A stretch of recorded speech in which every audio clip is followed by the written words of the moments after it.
Damn.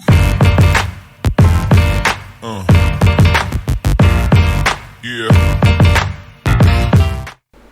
What's up, everybody? Two Brothers Mining here. Got another nightly crypto news recap for you. Gonna start it off with the Fed approves rules banning its officials from trading stocks, bonds, and also cryptocurrency. So the Fed introduced rules that would prevent certain higher members or officials from trading stocks and bonds, and just recently added cryptocurrency to it.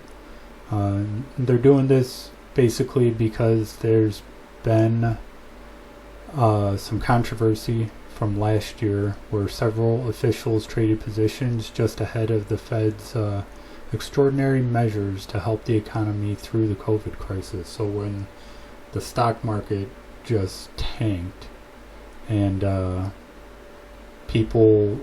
these officials sold the night or week or whatever it was, an extremely short time period before it tanked, because they knew what was happening.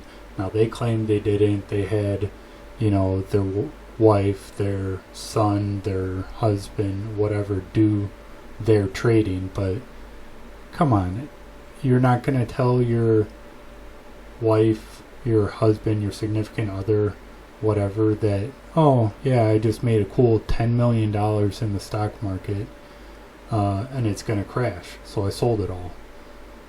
Come on, I mean, it sounds great, but it is a little scary, because what do they have in store for cryptocurrency then? Kind of makes you think a little bit. And then Georgia lawmakers are considering to give crypto miners a tax exemption in a new bill, mainly because Georgia is becoming one of the big places to go with cheap power. It says here, Bitmain, ISW Holdings, and Bit5IV, some of the big guys there. And it would exempt local crypto miners from paying sales and use tax. That's fantastic. I wish I lived in Georgia. I mean, it would be pretty amazing. It goes on to say they're not the only state that's introduced some things, though. Where was it? In January, Illinois lawmakers introduced a bill which would extend tax incentives for data centers engaged in crypto mining. So, that's not going to be me, and it's probably not you. It's going to be somebody with an obscene amount of gigahash going. And Kentucky proposed similar legislation in March 2021. I mean, I'm all for it. Bring these companies into the states while they don't have, sales or use tax. They're still going to be paying. They're going to be hiring people. Those people are paying taxes. All in all, I think it's a great thing. And then lastly, Dan Morehead, the CEO and founder of leading blockchain venture fund Pantera Capital, thinks that crypto is going to be the best place to store wealth during the Fed rate hike. So we got a rate hike coming in March, and everyone's kind of in limbo on what's going to happen. The stock market has been extremely volatile, mostly going down, but it has had a few green days, and crypto has also been pretty volatile since the beginning of the year. In the US, we have seen a ridiculous amount of inflation. I don't know about you guys, but I can't get out of a grocery store for under $100 anymore.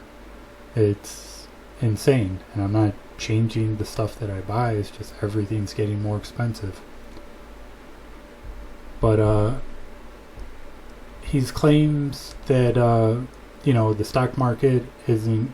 People aren't going to want to mess with it with inflation being so high, and they're not going to go into bonds. So they're going to park their money somewhere, and he believes that it's going to be crypto.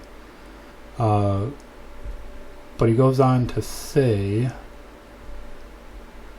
that some of the crypto selling pressure has been unintended tax positions.